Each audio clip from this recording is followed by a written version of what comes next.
I said, quote unquote, we appeal to all Nigerians not to turn the Southwest into a battleground. So you are making inference. Okay, we are all Nigerians, and we are here in the National Assembly. We are thinking central and national here. That we are here for them. My name is Femi Fakeye. I represent the people of Ifedayo, Boluwadro, a federal constituency from Osun State. And by the grace of God, I'm the caucus leader for the Southwest in the House of Representatives. So I think we should just, we'd like to let the whole world know that we have put heads together, and we want the world out there to know our reaction and our stand to the events of the past few days. Not only in the Southwest, but particularly we are more concerned about the Southwest, and the goodwill message we have is as follows. Number one, we as a caucus, we affirm the inalienable rights of all Nigerian citizens to a peaceful protest. Underscore, peaceful protest. So those who have engaged in peaceful protest, they are doing what is appropriate and is recognized all over the world as such. We also endorse the proposal to pay compensation to all victims of this protests as enunciated by the House of Reps, which enunciation was verbalized by our Right Honorable Speaker. So we stand with him, we align with him in complete totality. We condemn the attack on the critical infrastructure and other investments in Lagos and in other Southwest locations. Those things have been there, some of them before people like us were born. So it pains us to the bone to see that people will now set fire to them and they burn to ashes. That is not the way we want the old children that we are giving birth to know. It is very, very wrong, and we condemn it. We condemn equally, in unequivocal terms, the desecration of the Yoruba culture, which was done by the unprovoked attacks on different places of our cultural heritage. I'm talking in particular, you go to a place like the Oba of Lagos, that's a place of history. You go to the place of Shoun of Ogbomoso, that's a place of history. Those are places you go in many, many situations. You have to take up your cap and get out of your shoes before you enter.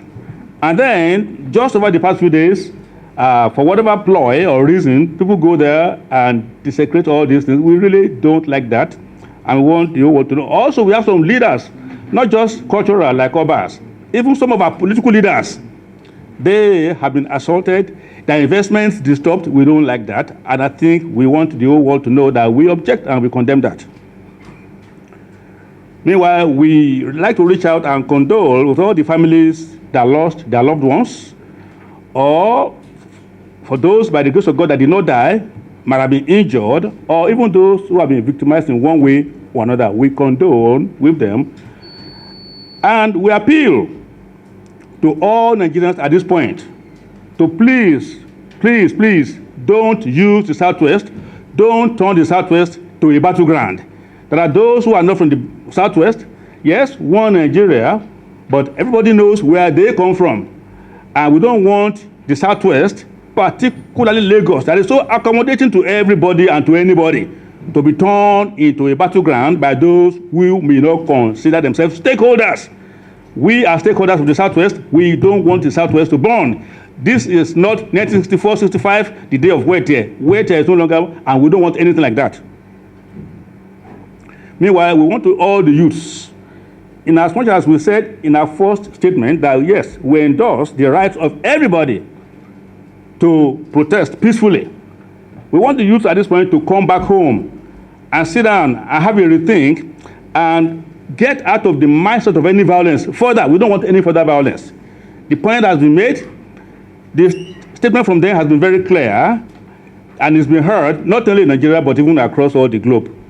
We want the youth to please at this point to achieve their thoughts and stay home and stay calm, so that by the grace of God, this whole change we are looking for will happen without further damage.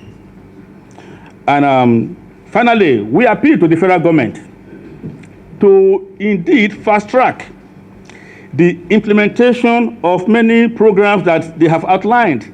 We've been a part of all this outlining. They brought so many programs to us, Empower, one thing or the other, but they've been so long in the making. So we want government to quickly do what they have to do to ensure that without further delay, all these things that have been in the pipeline for months, that they are implemented. We believe that if these things have been done, or if they were done quickly, the youth will be less restive. So we don't want it to take forever and ever any longer. Thank you very much.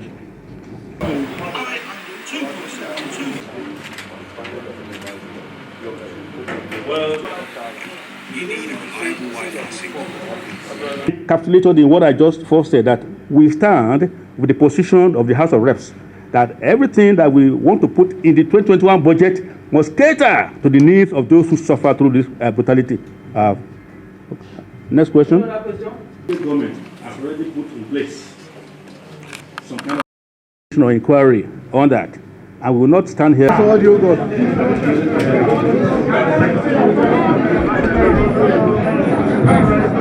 Where's the guy?